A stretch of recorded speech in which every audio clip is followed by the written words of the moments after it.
She said it first thing that morning. I don't think you should come see me again.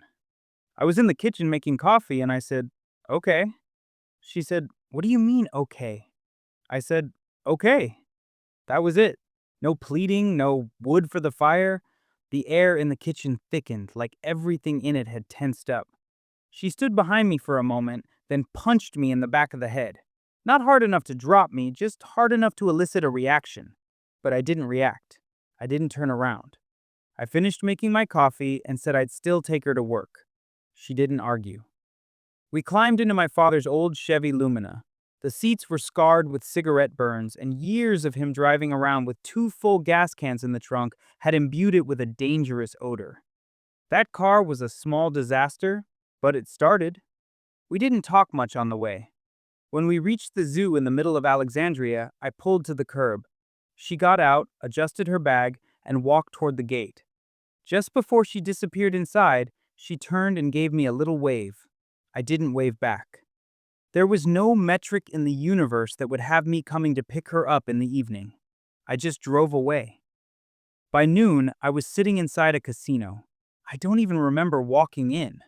The slot machines blinked and beeped, noise made for people trying not to think. I put $20 in the slot and somehow won, enough to make up for what I'd wasted getting there. As I was cashing out, the man said, "We have rooms half price right now, off season." I wanted to laugh. There's an on season?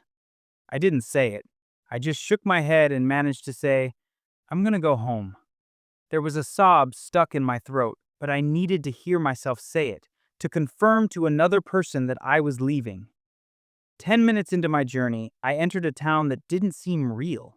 The houses were perfect, lawns edged, cars in driveways, but not a single person outside. A sign warned about children crossing. Another one said, when siren sounds, seek shelter.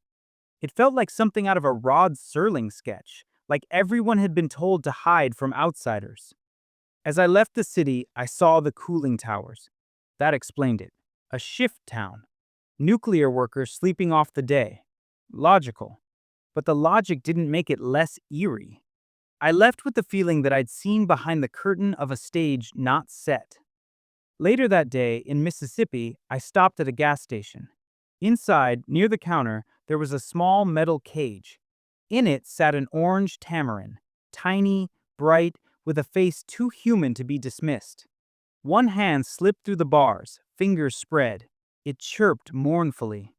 I stood there, staring at it. It felt like it was saying, "Hey, I'm here. Nobody else really pays attention to me." And I wanted to reach out, to let it know I saw it, but I didn't. I just stared at it and then walked out. But I've thought about that little guy ever since, wondering what it was trying to tell me.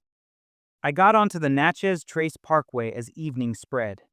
The road ran through forests and open fields, a long, steady ribbon of nature. I stopped once near an old wooden fence shaped in X's and stepped out. The air there was so clean it made me lightheaded, so pure it almost felt like a sin to breathe it in. The world still had places like this. By the time I hit Augusta, Georgia, the rain had already started. I pulled into a gas station, thought about waiting it out, then decided to push through. I had enough gas. I just wanted to get home. Back on the interstate, the rain turned to sheets. I passed a sign, "Bridge may be out." Too late to turn around. A semi ahead of me plowed through the water, and I followed. The Lumina was too small for what came next. The water rose, washed over the hood, and the lights flickered. The engine stuttered. I gripped the wheel and thought, this is how it happens. This is how I die. I'm going to drown in my father's shitty car. But it kept running. The tires caught, and I climbed out of the water on the other side. The dashboard lights steadied. I kept going. By the time I got home, it was noon the next day. I parked in front of the apartment building where I lived with my parents and just sat there, listening to the engine tick down. The rain was still light on the windshield. I thought, my life's a mess. I'll never find love again.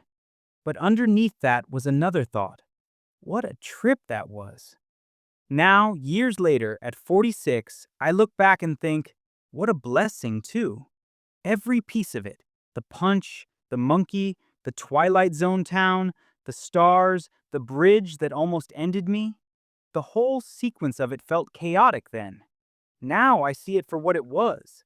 The universe tapping me on the shoulder over and over, telling me life is chaotic, but you can keep driving.